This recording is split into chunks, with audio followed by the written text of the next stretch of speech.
ভূমিদস্যু জসিম ছাত্র হত্যাকারী এবং ভূমিদস্যু পাহাড় কাটা এমন কোনো অপকর্ম নাই সে অত্র এলাকায় করে নাই, এমন কোনো অপকর্ম নাই। সে আগে মানুষ জায়গা দখল করতো, পরবর্তী মালিকরা যখন আসতো বলতো যে আমার কাছে বিক্রি করে যা, এভাবে দখল করে সে সম্পদের পাহাড় করছে জোর করে, জোরপূর্বক করে, অবৈধভাবে। সে এখানে আসে আমরা সকল পাইছি প্রদর্শন, বিভিন্ন গোয়েন্দা সংস্থা, র্যাবের সদস্য, সেনাবাহিনীর সদস্য, সিভিলে, উৎসব জনতা, ছাত্ররা সবাই আছেন, সবাই অবস্থান করতেছেন।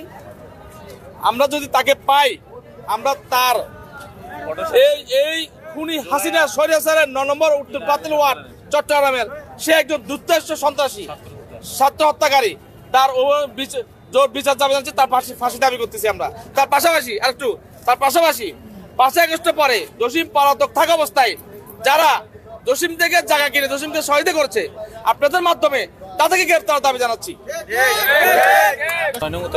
সাবেক কাউন্সিলর জলিল জসিম জুলাই আগস্টের আন্দোলনে যে ছাত্র হত্যাকারী ভূমিদস্যু জসিমকে এখানে পাওয়া গেছে শুনছিলাম, এখনো তো অভিযান চলতেছে।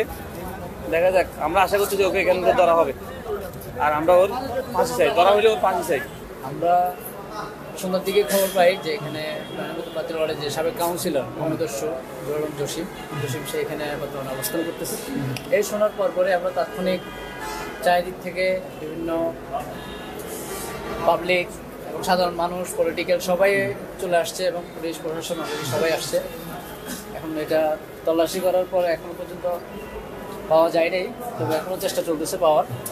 এর পাশাপাশি আমরা সবাই চেষ্টা চলতেছে। ভাই বলছিলেন যে এই বাসাটি জহুরুল আলম জসিমের বোনের, আসলে বিষয়টা কি আমাকে বলেন। আসলে ওনার সাথে আমরা কথা বলছি এতক্ষণ, ওনাকে জিজ্ঞেস করলাম যে উনি কোথায়, উনি বলতেছে যে উনি পলাই চলে গেছে।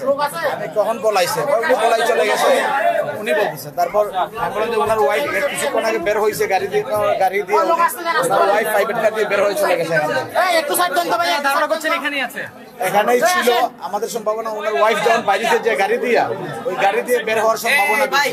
আমরা বিশ্বস্ত সূত্রে সংবাদ পেয়েছিলাম যে এখানে যে সাবেক কাউন্সিলর এবং ভূমিদস্যু ছাত্র জনতার হামলায় জড়িত জহুরুল ইসলাম জসিম এই বিল্ডিংয়ের অবস্থান করতেছে এবং সে এখানে কোথাও লুকিয়ে আছে। সেই তথ্যের ভিত্তিতে আমরা অভিযান কার্যক্রম শুরু করি।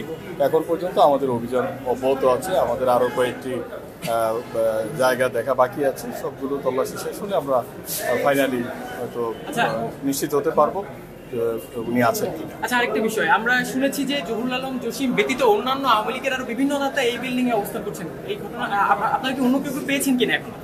না, আমরা এখন পর্যন্ত কাউকে আটক করতে পারি নাই। তো আমাদের প্রধান টার্গেট ছিল সাবেক কাউন্সিলর, উনি আছেন মর্মে আমরা তথ্য পেয়েছিলাম। সেই তথ্যের ভিত্তিতে আমাদের এই অভিযান কার্যক্রম চলছে।